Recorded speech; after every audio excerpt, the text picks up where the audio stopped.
Alright, so what we're doing here today is rebuilding a heat bar for a Mvs31x, which is made by Mini Pack, one of the greater vacuum packer makes out there.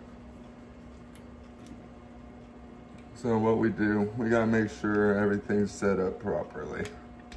We got our tools, which is a 7mm wrench, screwdriver, pair of crescent pliers, vice grips,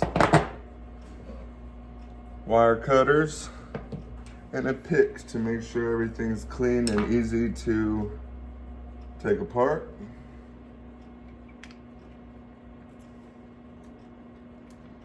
So here we are, making sure our little inserts are put into our end caps to make sure that our wires do not short on anything.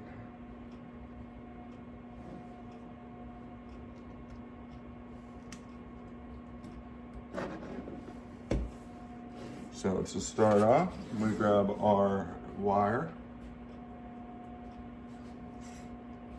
You put it on to the ends here.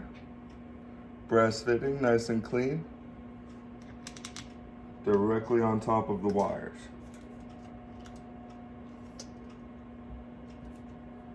The nut follows that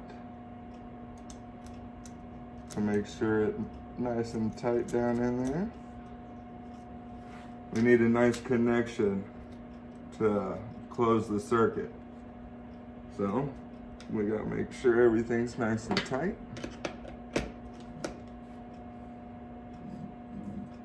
Excuse me, since I'm having an issue here.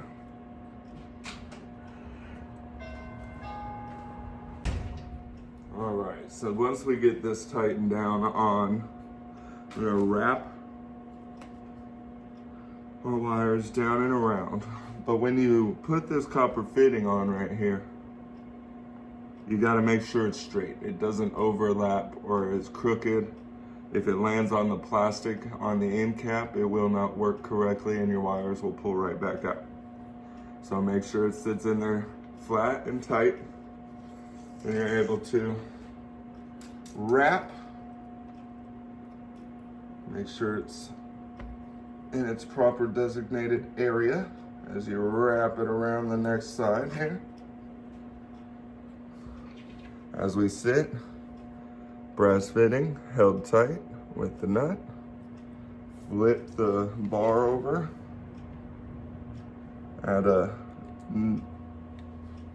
brass fitting and a nut to this side so we can start making sure that the wire is tight.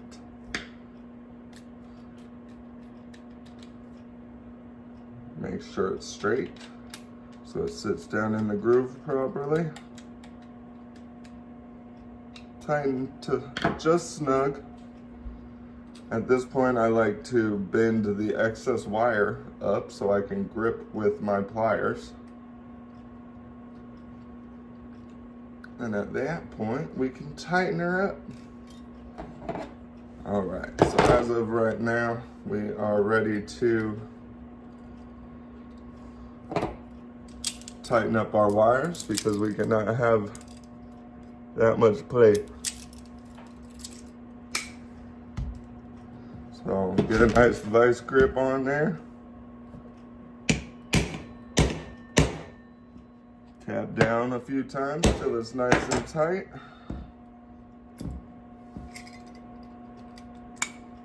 On both sides.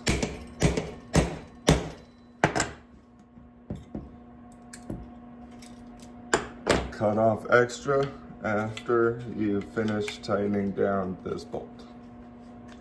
Done.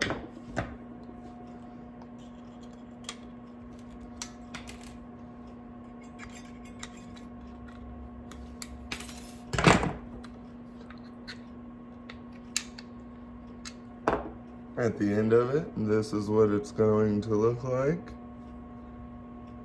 Nice and tight. No play. Very little play. And at that point, we go to set up and turn these into place.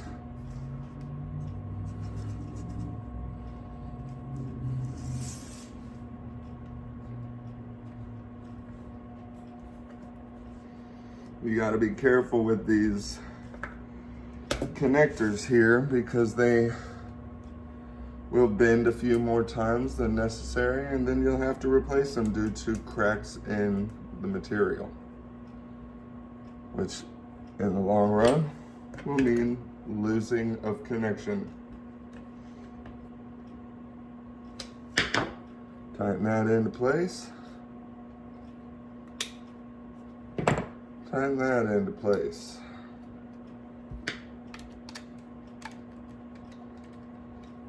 And once that is there, you can double check the height of your connector bars. And again, it is at 2 3/8. All right, so here we are. We got the bar flat. We got all wires flat, bar all connected, both sides. And now we Teflon tape.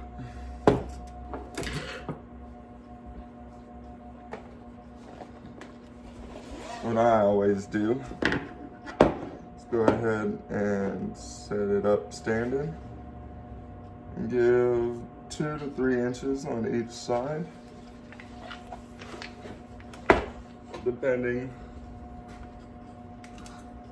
on how long the bar is.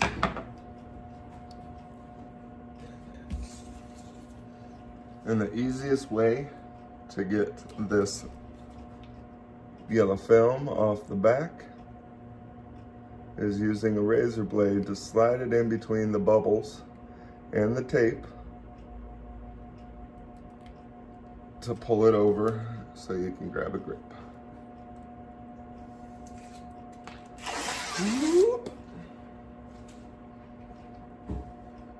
We're in there as close to center as possible.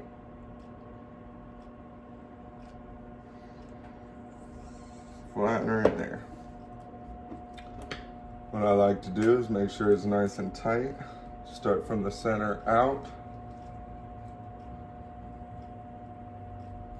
Wrap each wire.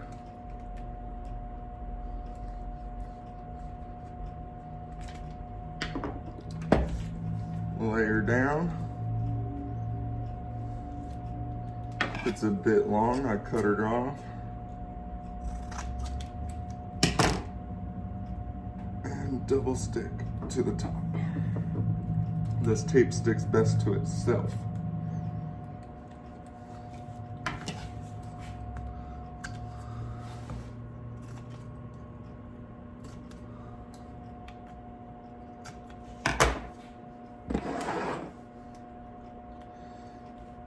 Once you do it a few times, it takes a little time, but it should be done within 20 minutes or so.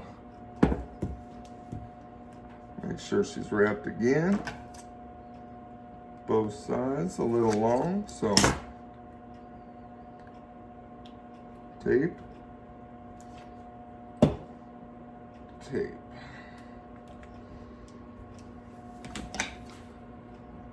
Cut the top.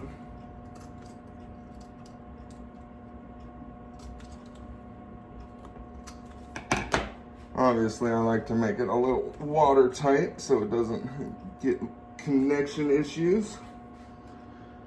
So you start from the bottom and work up, nice and flat. Stand her up, fold her over.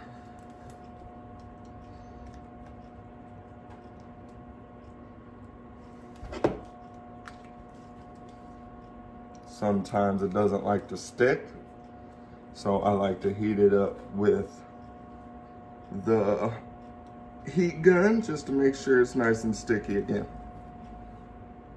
Be right back after I do that. So at the end of the video, this is what your heat bar is going to look like. Nice and tight. You can see both wires protruding from the top. All connections are clean. And there we go. That's how you rebuild a heat bar for a Mini Pack 31.